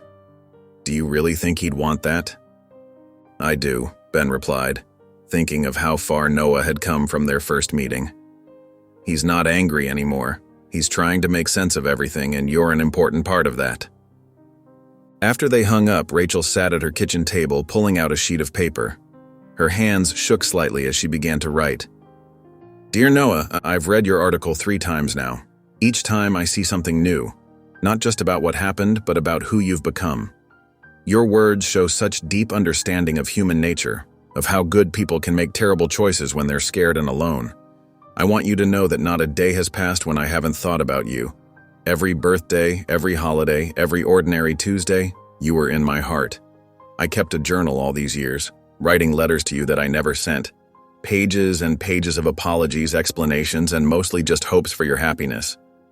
When I left you that night, I thought I was giving you your best chance. I was wrong about how to do it, but I wasn't wrong about you deserving better than what I could offer then. Seeing the man you've become, your strength, your compassion, your ability to look at difficult truths and find meaning in them. I know you got that better life I wanted for you. Your forgiveness is more than I deserve, but I promise to spend whatever time you're willing to give me trying to earn it. I'm not the scared young woman I was back then. I'm someone who has learned from her mistakes, someone who wants to help others avoid the same desperate choices I made. Thank you for telling our story with such grace. Thank you for understanding that love can exist even in our worst moments. Most of all, thank you for opening your heart to the possibility of healing. With all my love, Rachel." She folded the letter carefully, sliding it into an envelope. Through her tears, she wrote Noah's name on the front, adding his office address that she'd memorized from his business card. Tomorrow she would mail it, taking another small step toward rebuilding what had been broken so long ago. The article hit like a tidal wave. Within days of publication, Noah's inbox overflowed with messages from readers across the country. Some were adoptees searching for their own answers. Others were mothers who had faced similar impossible choices, and many were simply moved by the raw honesty of his storytelling. Rachel's phone buzzed with a text from a number she didn't recognize. "Hi, I'm Sarah from Mothers United Support Network. Your story in Noah's article touched me deeply. We're a group for women who've experienced similar situations. Would you be interested in joining our weekly meetings?" Rachel's hands trembled as she read the message. For years, she'd carried her shame alone, thinking no one could understand. She typed back a simple, "Yes." The following Tuesday evening, Rachel found herself in a church basement, surrounded by women whose stories echoed her own. Some were gray-haired grandmothers who had given up children decades ago. Others were younger mothers still wrestling with fresh wounds. As they shared their experiences, Rachel felt the walls she'd built around her heart begin to crumble. "I never thought I'd speak about this," Rachel said when it was her turn. Her voice quivered, but grew stronger with each word. "But my son, he found the courage to tell our story. He showed me that sharing the truth, as painful as it is, can help others feel less alone." Meanwhile, Noah's article continued to make waves in the journalism community. His editor, Martha Chen, called him into her office one morning. "Johnson," she said, sliding an envelope across her desk, "your piece has been nominated for the Phillips Award for Investigative Journalism." Noah stared at the official letterhead, remembering all the late nights, the difficult conversations, the emotional toll of uncovering each layer of truth. "This isn't just my story," he said quietly. "That's exactly why it's being recognized," Martha replied. "You took a personal journey and transformed it into something universal. You gave voice to people who've been silenced by shame and fear." That evening, Noah sat in his apartment reading through more reader responses. One email particularly caught his attention. "Dear Mr. Johnson, after reading your article, I finally found the courage to tell my children about their older sister, the baby I gave up in 1985. Your compassionate portrayal of Rachel helped me understand that we're not defined by our darkest moments but by how we choose to move forward. Thank you for showing that healing is possible. Respectfully writing, Patricia." Noah reached for his phone to share the news about the award nomination with Ben, but paused when he saw a text from Rachel. It was a photo from her support group meeting, a circle of women holding hands, their faces showing both pain and hope. The caption read, "Your words gave us permission to speak our truth. Thank you." He smiled, realizing that the real achievement wasn't in the nomination, but in the connections being forged, the healing taking place in church basements and living rooms across the country. His personal search for answers had opened a door for others to walk through, turning private pain into shared understanding. The support group began inviting Rachel to speak at other chapters, sharing her experience with women who were just beginning to confront their past. Each time she told her story, it became a little easier. The shame that had weighed her down for 25 years began to lift, replaced by a sense of purpose in helping others find their voice. The community center buzzed with quiet energy as people filed into the large meeting room. Folding chairs formed a wide circle, and the afternoon sun streamed through tall windows, casting warm light on the gathered faces. Rachel stood near the podium, fidgeting with the sleeve of her cardigan as women from different support group chapters found their seats. Ben arrived early, taking a spot near the back. His weathered face bore a gentle expression as he watched Noah enter through the side door, notepad tucked under his arm. Their eyes met, and Noah gave a small nod before making his way to a seat beside his former guardian. "Nervous?" Ben whispered. "Not as nervous as she is," Noah replied, glancing at Rachel. The room quieted as Sarah, the support group coordinator, stepped forward to begin the meeting. "Today is special," she said, her voice warm and steady. "We're joined by Rachel, whose story many of you know through her son's powerful article.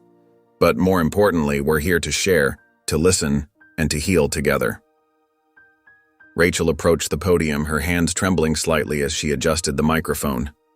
She looked out at the sea of faces, some familiar from her regular meetings, others new but carrying the same mix of pain and hope she'd come to recognize. 25 years ago, Rachel began, her voice growing stronger with each word, "I made a choice that haunted me every day since. I abandoned my baby boy, convinced I had no other option." She paused, meeting Noah's eyes across the room. "What I didn't know then was that my son would grow into a man who would help me face that truth, and in doing so, help others find their voice." Throughout the room, women nodded in understanding. Some wiped tears, while others reached for their neighbors' hands. Ben sat very still, his expression soft as he watched the woman who had once been a desperate young mother transform into a beacon of hope for others. Rachel continued sharing her story, the threats she'd faced, the fear that had driven her decisions, and the years of silence that followed. She spoke about the black market adoption scheme, her voice breaking only when she described the night she left Noah by the dumpster where Ben would find him. "But this isn't just my story," Rachel said, gesturing to Noah and Ben. "It's about the officer who found my son and loved him when I couldn't. It's about my son who grew up to be a man who chose understanding over anger. It's about all of us here, learning that our past mistakes don't define us." As Rachel finished speaking, the room filled with gentle applause. Women began sharing their own stories, each one echoing themes of regret, resilience, and hope. Noah listened intently, occasionally jotting notes in his pad while Ben sat beside him, a steady presence as always. During a brief break, Ben watched as Noah approached Rachel. The two shared a quiet moment. Their body language relaxed in a way that would have seemed impossible just months ago. Ben felt a familiar tightness in his chest, the same feeling he'd had the night he'd found a tiny baby wrapped in rags. When Noah returned to his seat, Ben placed a hand on his shoulder. "You've done more than I ever dreamed of when I found you that night," he said softly, his voice thick with emotion. "You've turned pain into purpose, son. That's something special." Noah smiled, understanding the weight of Ben's words and the years of unspoken love behind them. Around them, the room continued. The grand ballroom of the Metropolitan Press Club sparkled with elegant chandeliers and the quiet murmur of journalists and industry professionals. Rachel smoothed her borrowed black dress nervously, sitting at a round table near the front with Ben, who looked uncomfortable but distinguished in his navy suit. "I never thought I'd be here," Rachel whispered, her fingers fidgeting with the program that listed Noah among the nominees for Investigative Journalist of the Year. Ben nodded, understanding in his eyes. "Life has a way of coming full circle," he said softly, adjusting his tie for the 100th time. The master of ceremonies stepped up to the podium and a hush fell over the crowd. After several other awards were presented, the moment they'd been waiting for arrived. For outstanding achievement in investigative journalism, the presenter began, exploring the depths of personal history while uncovering decades of systematic exploitation. This year's award goes to Noah Johnson for his series, The Children Left Behind, exposing America's black market adoption network. The room erupted in applause. Rachel pressed her hands to her mouth, tears already forming in her eyes. Ben sat perfectly still, his jaw tight with emotion, as Noah rose from his seat at the journalists' table and made his way to the stage. Under the bright lights, Noah looked every bit the professional his adoptive parents had raised him to be. He accepted the Crystal Award with grace, adjusting the microphone as the applause died down. 25 years ago, Noah began, his voice steady but full of emotion. "I was abandoned as a newborn. That could have been the end of my story, but instead, it was just the beginning." He paused, his eyes finding Rachel and Ben in the audience. This investigation started as a personal quest for answers, but it became something much more. It revealed not just a network of corruption, but also a web of human stories, of desperation, of courage, and ultimately, of redemption. Rachel wiped tears from her cheeks while Ben reached over and quietly placed his hand over hers in support. "Tonight I want to dedicate this award to two people who made me who I am," Noah continued, his voice growing softer. "The one who gave me life." He looked directly at Rachel, whose shoulders shook with silent sobs, "and the one who taught me how to live it." His gaze shifted to Ben, whose usually stoic expression cracked with emotion. "My biological mother taught me that courage sometimes means facing our deepest regrets, and that it's never too late to make things right. And the police officer who found me that night showed me that family isn't just about blood. It's about choice, about love, and about being there, even when it's hard." The audience sat in rapt attention, many dabbing at their eyes. Some knew the story from Noah's article, but hearing him speak about it in person brought a new depth to the narrative. "This award represents more than just good journalism," Noah said. "It represents the truth that every story, no matter how painful, deserves to be told with compassion and understanding. Thank you." As applause filled the room once again, Rachel and Ben's eyes met across the table.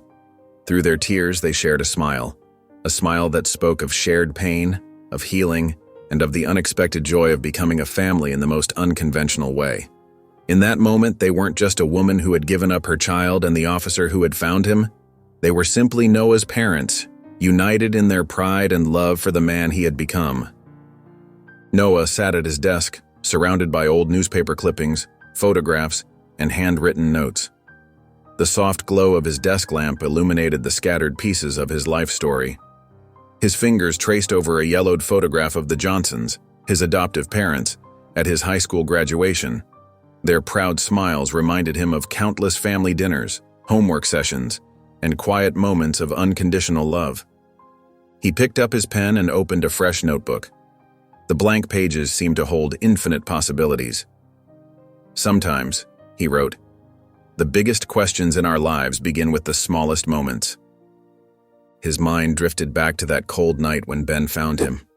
Though he couldn't remember it himself, Ben had described it so many times that it felt like a movie playing in his head. The sound of crying near the dumpster, the bundle of rags, and the instant connection that changed both their lives forever. Noah paused his writing and reached for a more recent photograph, one taken at the Journalism Awards ceremony. In it, Rachel and Ben stood on either side of him, their faces glowing with pride.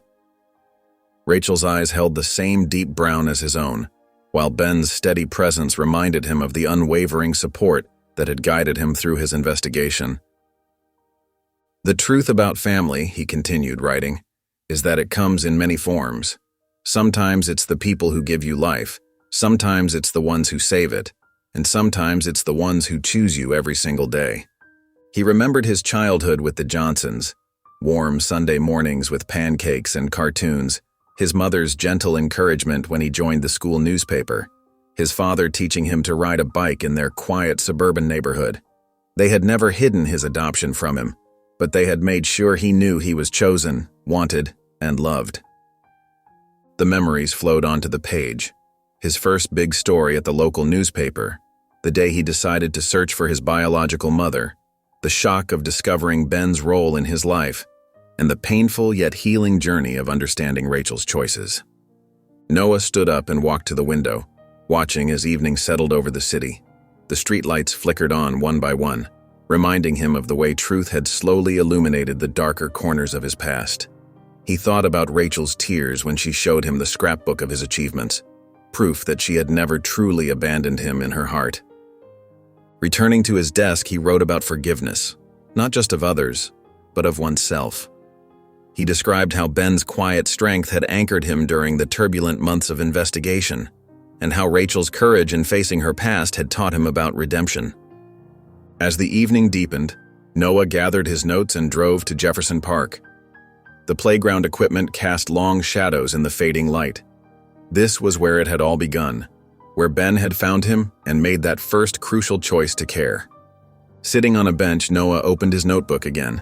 The park was quiet except for the rustle of leaves and distant traffic. He thought about all the people who might read his story someday. Other adoptees searching for answers, mothers forced to make impossible choices, and those who felt lost and alone. He wrote about hope, about the unexpected ways life could come full circle, and about the power of truth to heal old wounds. His pen moved steadily across the page, weaving together the threads of his journey. From abandoned newborn to award-winning journalist, from lost son to found family. The story wasn't just his anymore.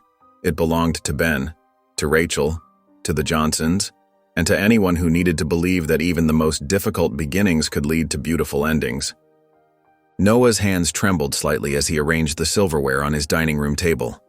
The warm aroma of pot roast, his adoptive mother's recipe, filled the small apartment. He had spent hours cleaning, cooking, and making everything perfect for this evening. The doorbell rang at exactly 6 o'clock. Ben stood there holding a bouquet of mixed flowers and wearing a freshly pressed button-down shirt that made him look less like the tough cop Noah had come to know. "I wasn't sure what to bring," Ben said, shifting his weight from one foot to the other. "But I remembered you mentioning Rachel likes flowers." Noah took the bouquet with a grateful smile. "They're perfect. Come in." Just as Noah was placing the flowers in a vase, the doorbell rang again. Rachel stood in the doorway, clutching a homemade apple pie to her chest like a shield. Her gray-streaked hair was neatly styled, and she wore a simple blue dress that made her look younger somehow.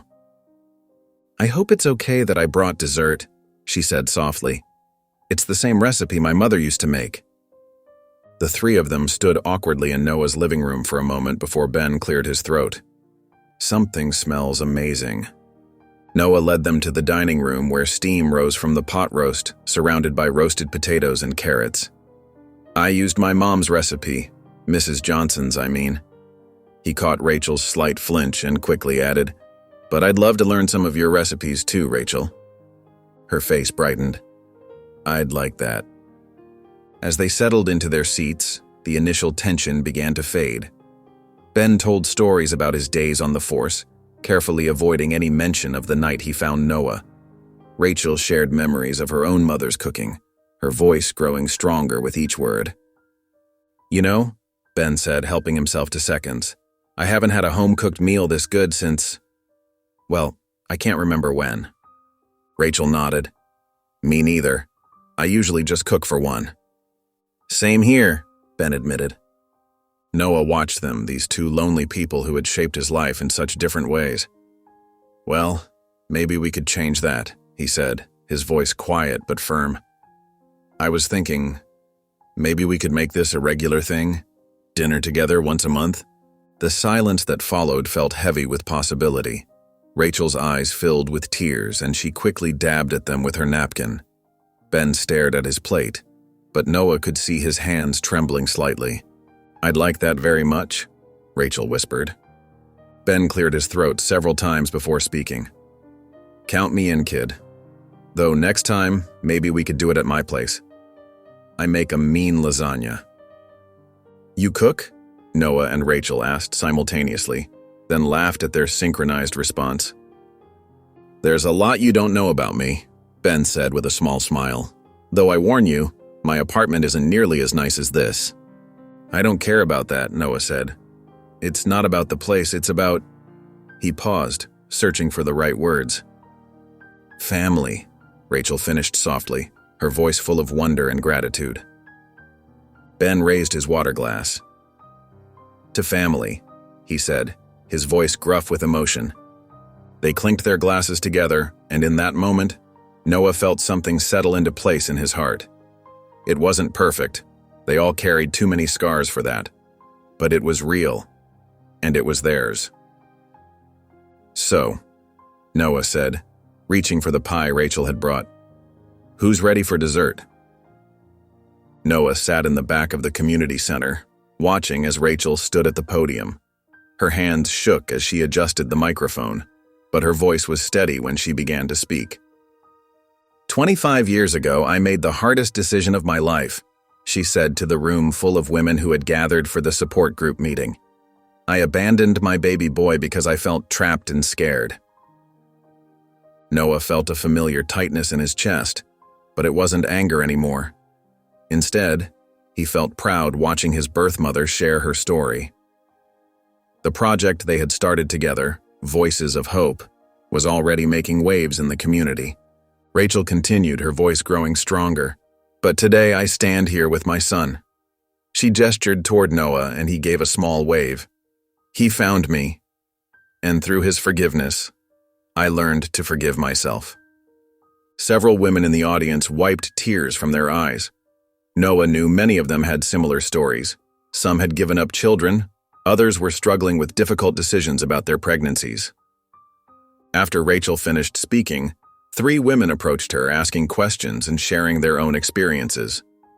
Noah watched as his mother listened intently, offering gentle words of understanding and hope. Ben arrived just as the formal meeting was ending.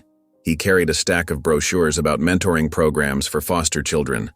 Despite his retirement, he couldn't stay away from helping kids who reminded him of himself and Noah.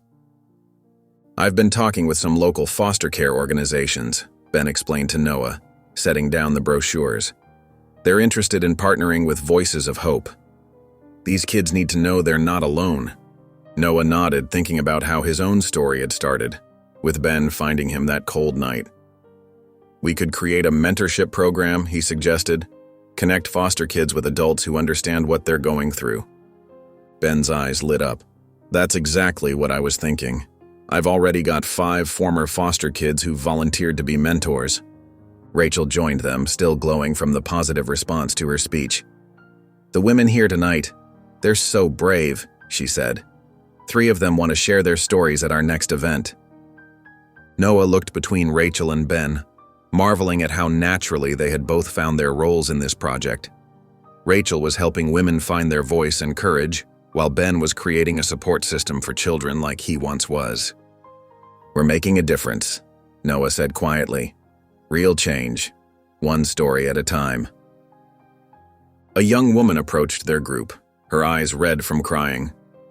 "Ms. Rachel?" she said hesitantly. Your story. It gave me hope. I've been carrying so much shame, but hearing you speak. She took a deep breath. I want to share my story too. Rachel reached out and took the woman's hand. Then we'll be here to support you when you're ready. Ben stepped forward. And if you need help connecting with resources or support services, I can help with that. Noah watched this interaction, feeling a deep sense of purpose. What had started as his personal journey for answers had grown into something much bigger, a community of people helping each other heal and grow stronger together. Rachel's hands trembled as she opened the envelope she found in her mailbox. Noah's neat handwriting covered 2 pages, and she settled into her favorite armchair by the window to read it. Dear Mom, the letter began, and Rachel's eyes welled with tears. It was the first time he had called her that. As she read through Noah's heartfelt words, her tears fell freely. He wrote about understanding now, really understanding, the impossible situation she had faced as a young woman. He thanked her for her bravery in sharing her story with others, explaining how her openness had helped him process his own feelings. Your courage in facing the past, Noah wrote, has shown me what true strength looks like. I used to think abandonment was a sign of weakness, but now I see that sometimes the hardest choices come from a place of love. Rachel pressed the letter to her chest, letting out a shaky breath. She reached for her phone and dialed Ben's number. Ben was tending to his small garden when the call came. As Rachel read portions of the letter to him, he sat down heavily on his porch steps, overwhelmed by emotion. He's become such an incredible person, Ben said softly, thinking about the tiny baby he'd found all those years ago. Sometimes I can hardly believe how much has changed since that night. You should come over, Rachel suggested. I think we both need someone who understands what this means. When Ben arrived at Rachel's house 30 minutes later, he looked different than his usual composed self. His eyes were red-rimmed, and he carried an old shoebox under his arm. I've kept everything, he explained, setting the box on Rachel's coffee table. Every newspaper clipping, every photo I could find of him growing up. Even the little blanket he was wrapped in that night. Rachel touched the worn fabric gently. We should go see him, she said. Together. They found Noah at his home, working on his laptop on the front porch. His face softened when he saw them approaching together. Without a word, he stood and welcomed them both with warm hugs. The 3 sat on Noah's porch, sharing a comfortable silence. The afternoon sun cast long shadows across the wooden boards, and a gentle breeze carried the scent of blooming flowers from Noah's garden. Rachel held the letter in her lap, while Ben's box of memories sat at his feet. No one felt the need to speak. Their presence together said everything necessary. They had all come so far from where they started. A desperate young mother, a lonely police officer, and an abandoned baby. Now they sat together as family, bound by something deeper than blood. The community center buzzed with activity as Noah, Rachel, and Ben made their way through the crowded hall. Banners promoting adoption awareness hung from the ceiling, and information booths lined the walls. Noah adjusted his name tag, which identified him as both a guest speaker and a survivor of illegal adoption. Rachel squeezed his arm gently. Look how many people came, she whispered, her eyes wide at the turnout. Ben stood protectively close to them both, his presence steady and reassuring as always. When Noah took the podium, the room fell silent. He shared his story with raw honesty, speaking about forgiveness and the complicated path that led him to reconciliation. In the audience, Rachel wiped away tears while Ben stood tall, his chest swelling with pride.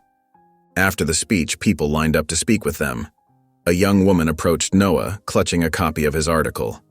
Your story gave me courage, she said, her voice trembling. I was adopted too, and I've been afraid to search for my birth mother. But now, she glanced at Rachel, who stood nearby. Now I see that healing is possible. Throughout the evening, more families approached them. Some shared their own adoption stories, while others sought advice about searching for lost relatives. Ben found himself counseling several foster parents, drawing from his years of experience in law enforcement and his deep personal connection to the adoption system. As the event wound down, Noah's phone buzzed with an email. He read it quickly, then looked up at Rachel and Ben with shining eyes. "The publisher," he said, his voice thick with emotion. "They want to publish my memoir. They say it's exactly the kind of story that needs to be told." Rachel pulled him into a tight hug, and Ben placed a steady hand on Noah's shoulder. The three of them stood together, surrounded by the warmth of the community they'd helped build, their personal story of healing now ready to reach even more people who needed to hear it.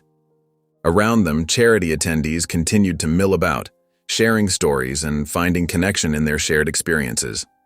Noah's article, displayed prominently on one of the information boards, had already touched so many lives. Now, with the memoir on the horizon, their message of hope and resilience would reach even further. The morning sun cast long shadows across the park as Noah, Rachel, and Ben made their way to a special spot near the old playground. Their breath formed small clouds in the crisp autumn air. Ben carried a young maple sapling in his arms while Rachel held a small shovel. "This is it," Ben said softly, stopping at a patch of grass near an old bench. "This is where I found you." His voice caught slightly as he remembered that life-changing night 25 years ago. Noah knelt down and touched the earth, trying to imagine himself as a helpless newborn. Rachel stood slightly behind him, her hands clasped tightly together. The weight of that moment hung heavy in the air. "Shall we?" Noah asked, standing up and brushing off his jeans. Together, they began digging the hole for the tree. The work was therapeutic, each of them taking turns with the shovel, their breaths synchronizing with the rhythm of the task. As they lowered the sapling into place, Rachel's hands trembled slightly. Ben steadied them with his own as they packed the soil around the roots. Noah added water from a container they'd brought, watching as it soaked into the earth. "It's like us," Rachel observed, touching one of the small branches. "Starting over, but with strong roots." They stepped back to admire their work. The young tree stood barely taller than Noah's waist, its few leaves dancing in the morning breeze. Ben pulled out his phone to take a picture, capturing the moment as Noah and Rachel stood on either side of the sapling. Finding a nearby bench, they sat together, sharing the comfortable silence that had grown between them over the past months. Noah looked at Rachel, then at Ben, then back at their newly planted tree. "It wasn't perfect," Noah said softly, "but it was ours." The simple statement brought gentle smiles to their faces. Ben chuckled at a memory, sharing a story about Noah's first night in his care. Rachel joined in with her own observation about Noah's determined spirit as a journalist. Soon, all three were laughing together, their joy echoing across the empty park. The morning light caught the few remaining leaves on the surrounding trees, creating a golden glow around them as they sat together under the clear autumn sky, their new tree standing as a testament to their journey of healing and forgiveness. If you enjoyed the story of Officer Ben and Noah, I handpicked this next story that will touch your heart.